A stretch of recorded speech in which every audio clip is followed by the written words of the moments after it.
Did you know that you can no longer apply for a license to import or export arms effective from 10th October 2022? Keep watching to learn more.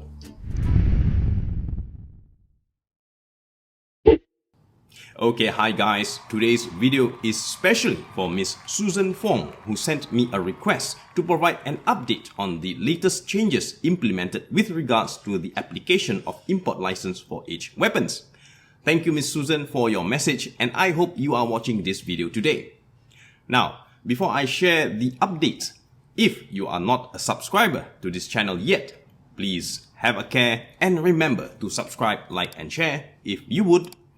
Your likes and support will help this video reach a wider audience, and you will be helping other Kris enthusiasts out there to find their answers right here on the Kris Collector YouTube channel. About a year ago, I shared a comprehensive guide on how to proceed with the application of the import license as an individual if you are residing in Singapore. That video guide is specifically for collectors residing in Singapore only, yeah? As of the 10th of October 2022, that video is no longer applicable, and here are the updated process to follow to ensure a successful approval of your import license application. The process flow remains unchanged, but there are changes to the procedure and recommended entry details, which I will recap the entire flow in 6 easy steps. You will need to receive a notification from SingPost with regards to the requirement for a license to import a controlled weapon. Now, this is important. If you are not a business and does not have a valid weapon import license, you will be submitting your application as an individual and not a registered entity with a valid UEN number. What this means is, as long as the kris being imported does not fall under the category of a controlled item, you most likely need not submit any import license until required to do so. For those who are not aware, any parcels coming into Singapore from overseas are subjected to inspection by Singapore Customs. Singapore Customs, yeah, not the Singapore Police Force. Now, they operate based on guidelines determined by Singapore Police Force. Their flow is rather straightforward, for as long as the item imported into this country is not under the prohibited class of items or objects, they are either non-regulated or controlled. Non-regulated items will clear customs without issue. However, for controlled items, the necessary approval by way of permits and licenses from the Singapore Police Force will be required. Hence, any controlled item will be detained by customs until they receive the approved permits or license from you. Now, upon receipt of the letter from customs, you are to immediately proceed with the application, as customs will only detain your package for about 14 days before returning them to the sender's country of origin. Previously, the license application is done by the License One website. However, this has changed starting from 10th October 2022. From now on, license application will be done via the Go Business portal. Now, get your SingPass ready and choose the Login for Individual Users option.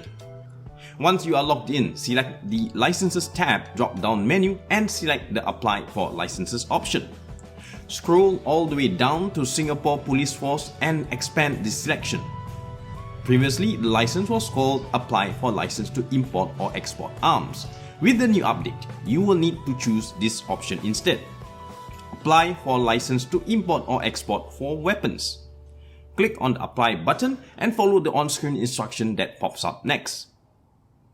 In total, there are 4 stages to the application process, which should not take you any more than 20 minutes to apply.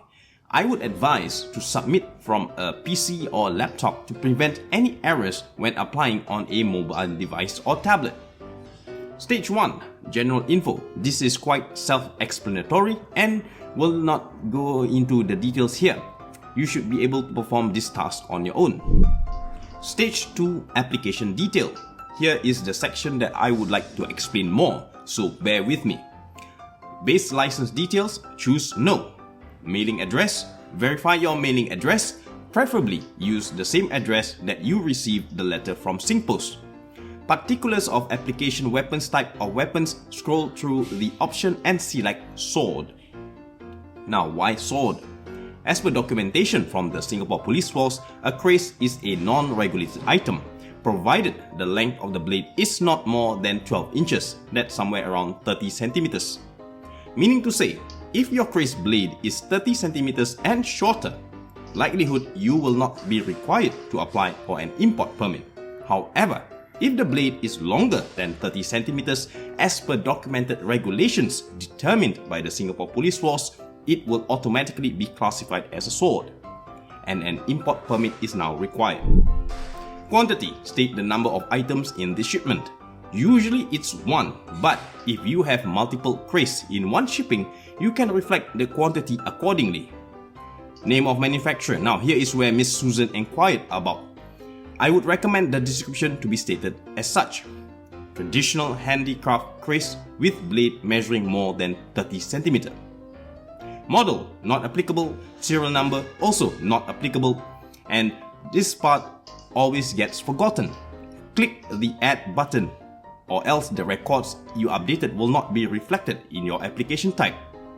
Application type, import. Import from, I suggest that you put the sender name and the parcel tracking ID. Sender's country, indicate where the package came from. Point of entry. Now pay close attention here. If you receive the letter from SingPost, then the entry selection should be Singapore Post Centre. Date of arrival, use the date stated in the letter received. Place of storage, ideally residential place. Storage address is your official residential address. Supporting documents. Files description, I suggest you enter the postal tracking number. Attachment, here is where you attach all the letters sent to you by SingPost, including the scanned copy of the parcel shipping label. Now, SingPost will send you a cover letter, another letter that requires you to submit an application, and a copy of the parcel shipping label. Attach all these documents together in your application submission. Last but not least, click on Review Form. Stage 3, Review Form. Here is where you review your details submitted. Do counter-check before you proceed with the next step. You cannot make any further amendments once it is submitted. Stage 4, Declaration. Check the box and click on the Submit button. Once you have submitted, all you need to do now is wait, and usually you will get an update within 7 days. If there are issues, you will be informed. If all is done proper, approval should not be a problem. Once you have received the approval, proceed with the payment and you should be receiving the receipt and the license approval. Save these documents to PDF format, go back to the letter received from SingPost and email the proof of the approval and payment to the email address provided as stated in the letter. Then just sit back, relax and wait for the mailman to deliver your kris. That's all to it. Now, I have created a PDF guide with links to all the relevant sites and references from the Singapore Police Force. If you are interested in this little handy portable guide, check the link in the description below to download your copy today. So, until my next update, which I will share my review of a kris that was recently added into my collection, stay safe, stay healthy, and stay positive always. I'll see you again soon. Bye bye.